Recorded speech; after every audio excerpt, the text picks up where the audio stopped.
Thimon, thank you very much for joining me, and what a fabulous presentation you just did inside. First of all, for anyone that didn't catch it, just explain to me again, what is a millennial?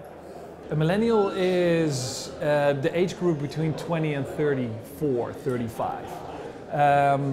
It's not 100% strict boundaries, so if you're 19 or 18 or if you're 35, 36, you can still be a millennial, but the core group is 20 to 34. And why are we looking at millennials in such detail?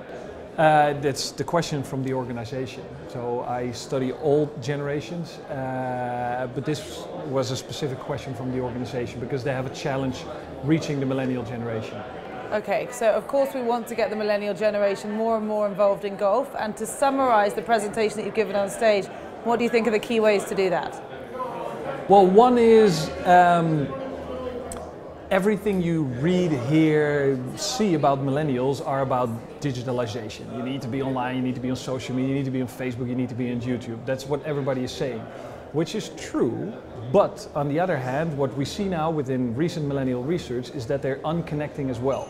So it's becoming a little bit too much, the digitalization, and I think there's a huge opportunity for golf to go a little bit of the way I compared it to yoga.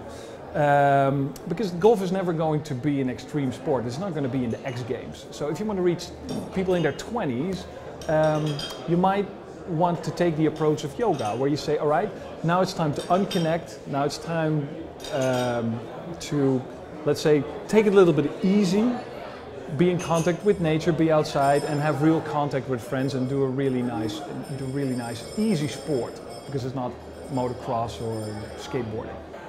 So that's actually a really interesting way of looking at it, because while some people may look at golf to be too traditional or old-fashioned, and you're not allowed mobile phones in clubhouses, or you've got to wear certain clothing, your advice is telling the industry to embrace that. Yes and no.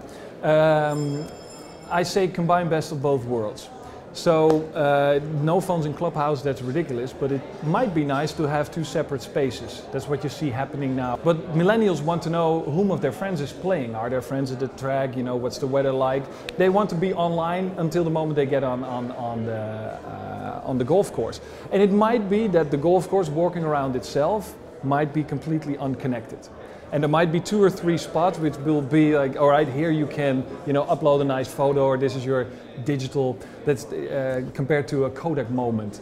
That there will be 2 or 3 spots where they can share and upload, and then come back to the clubhouse. It's of course nice to see how you've done and share your experience. So not being allowed to use your mobile phone in the clubhouse after you're done, you're all excited, you want to share the experience.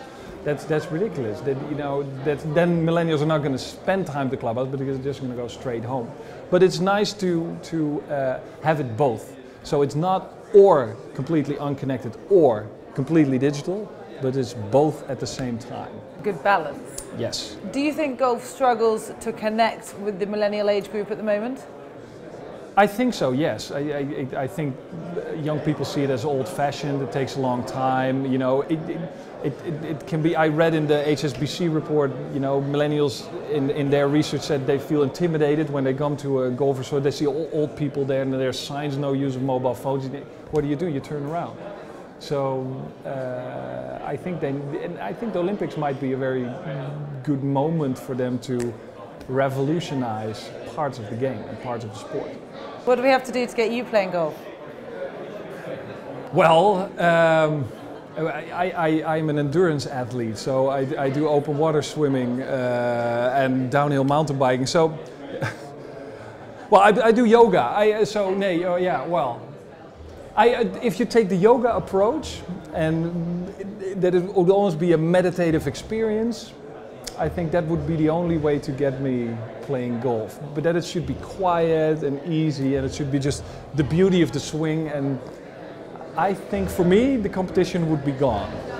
I think a healthy balance. You can do a downward dog on the fairway. It's a winning combination. I think so, yeah. We see a lot of, you know, surfing and yoga go really well together. You see them, you know, you surf in the sea, and then when you get on the beach, you do a yoga course. So they completely embraced each other. I'm not saying golf should do that, but they should take some key elements out of yoga. Okay, well, we really appreciate your thoughts here at the HSBC Golf Business Forum. All right. Thank you very much. You're welcome.